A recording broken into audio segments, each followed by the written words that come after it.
And on the 5th day of the darkest winter moon, thou shalt skin a baby goat, and wear it like a beanie upon thy head. Ah, perfect timing. I was looking for a fresh, malleable soul like yours to test out my latest religion on. You mortals are so easily manipulated, I love it.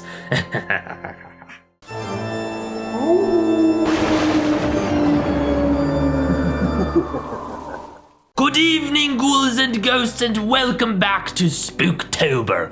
I am your voice of unholy darkness, Skelemundo, and today we are investigating the devious disturbances of a quaint little cult in the Netflix film Apostle.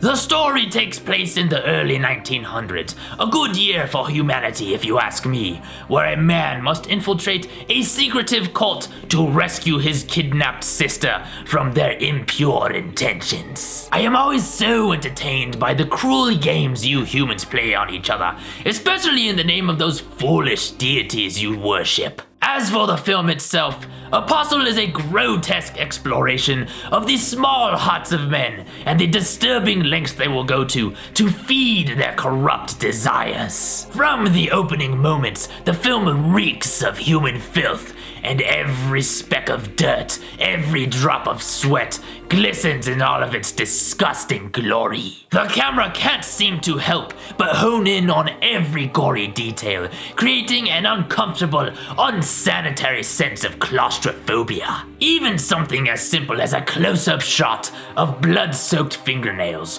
or a pair of bloodshot eyes hovering above darkened bags will send chills and squirms down even the most hardened of spines. It is truly a feast for the eyes, even as it simultaneously triggers your inner gag reflex. The cult is oozing with a sense of devious deception and less than holy intentions, all while supposedly preaching the good word of the Lord himself.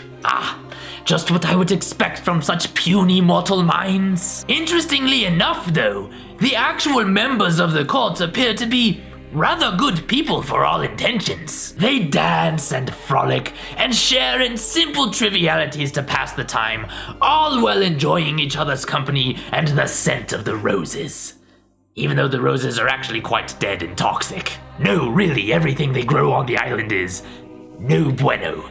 But we'll talk more about that in a minute. No, the true villains here are the cult leaders themselves. If power pollutes, one could say that these men are nothing more than walking smokestacks. I did find it very interesting that the primary preacher is not actually a terrible man himself. Though his method would surely make the devil grin, everything he does comes from a place of genuine compassion for his flock. I think the lesson here is that even when people are trying to do their very best, they are still the absolute worst. The preacher's cohort, however, is a man completely corrupted by the allure of power and makes no effort to hide his cruelty, all for the sake of selfish gains. And the most wonderfully awful part of it all, the sheeple that they look over lack the mental capacity to question any of it. There is one part about this film, however, that left a bit of a sour taste in my teeth. It is difficult to explain without spoiling the whole pie, but do you remember those toxic flowers and plants I mentioned earlier? Well, it turns out that the village has a secret gardener, and they don't very much seem to care what the villagers have done with the place, and so they decided to poison them all.